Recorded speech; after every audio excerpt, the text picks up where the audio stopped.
All right, let's start with the big story that we are tracking on WION at this hour, where United Kingdom has warned Iran of serious consequences if it does not release the oil tanker captured by it immediately.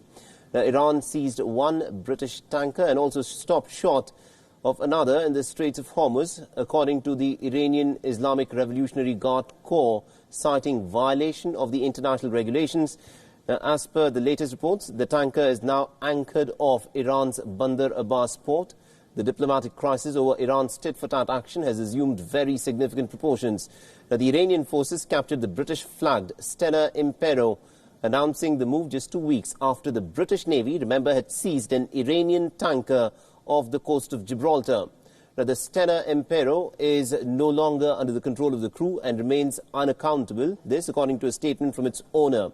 Now, another oil tanker, the Mesdar, which had also been made to change course, has now been allowed to continue on its way and is no longer in Iranian waters.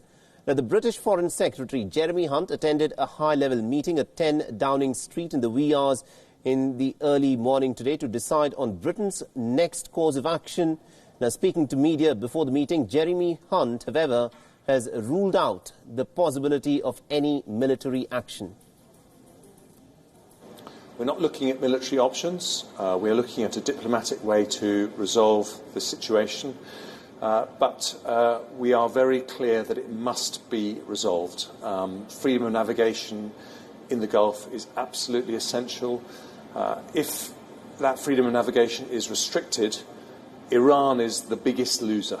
And so it is in their interest to resolve this situation as quickly as possible. And we will do everything we can to do that. But as I say, there will be serious consequences if we're not able to resolve it quickly. All right, so this presently is the situation in the Gulf that is unfolding. And to add more perspective on this, we are joined in by Miral Ghulampour, who's a journalist who's joining us live from Tehran.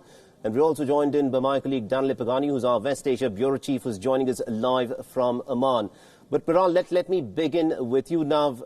There are reports of this British-flagged tanker that has been seized by Iran. What is the latest in terms of what is playing out in this story?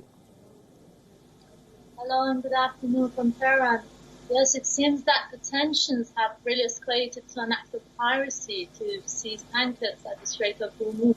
But as you mentioned, the story began when the UK seized an Iranian flagship in Gibraltar, and yesterday when US claimed to have shot an Iranian drone, but Iranian officials said that they haven't lost the drone.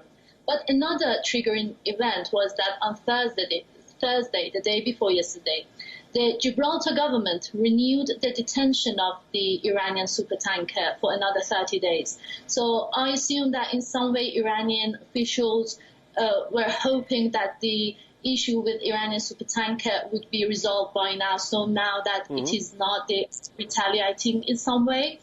And as you mentioned, first they aimed for the Stena Impero, and a couple of hours later we had the news that another tanker called Mesdar, which was on its way to Saudi Arabia, changed course towards the Iranian coast, and then,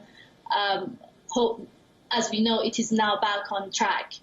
Absolutely, indeed. Miral, do continue to stay on with us. Let me bring in my colleague Danle Pagani in this.